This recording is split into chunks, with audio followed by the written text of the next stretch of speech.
थंडीसाठी पौष्टिक आणि टेस्टी असे खारीक खोबऱ्याचे लाडू। इथे मी काजू आणि बदाम घेतले आहे। आता एका कढईमध्ये एक छोटा चमचा तूप घालायचं। काजू आणि बदाम घालून काही सेकंदासाठी यांना आपण फ्राय करून घेऊ। आता इथे मी फक्त काजू बदाम घेतला आहे।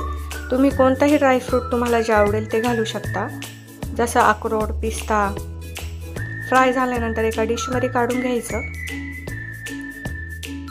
आता त्याच कढईमध्ये परत एकदा थोडंसं तूप घालून डिंक घालायचा आणि डिंकही फुल असतो मस्त फ्राय करून घ्यायचा।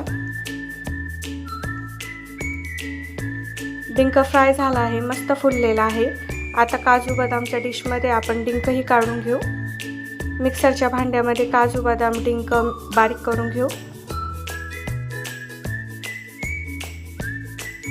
इथे मी 2 वाट्या खारीक पावडर घेतली आहे। खारकीच्या बिया काढायच्या आणि मिक्सरमध्ये फिरवून घ्यायचं। त्यामध्ये 1.5 वाटी बारीक केलेलं खोबरं घातलेलं आहे। आता हे 1 मिनिटासाठी आपण परतून घेऊ। थंडी आणि पावसाळ्यामध्ये खारीक खोबरं थोडं ओलसर असतं, त्यातील मॉइश्चर निघून जावं म्हणून आपल्याला ह्याला थोडंसं भाजून घ्यायचं आहे, म्हणजे आपले जे लाडू आहे ना ते जास्त दिवस टिकतात।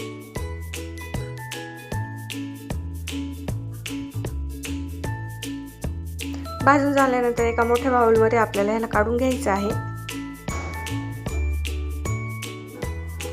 आता त्याच कढईमध्ये परत एकदा थोडंसं तूप घालायचं आणि गूळ घालून आपल्याला गूळ मस्त वितळून घ्यायचा आहे।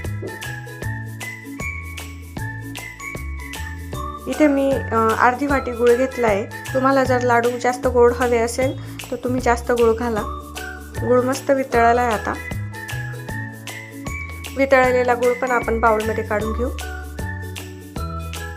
आता ह्यामध्ये आपण वेलची आणि सुंठ पावडर घालणार आहोत। बारीक केलेले डिंक, काजू बदाम पावडर पण घालायची आणि व्यवस्थित मिक्स करून घ्यायचं। पहिले चमच्याने मिक्स करायचं कारण गूळ खूप गरम आहे, नंतर हाताने मिक्स करायचं।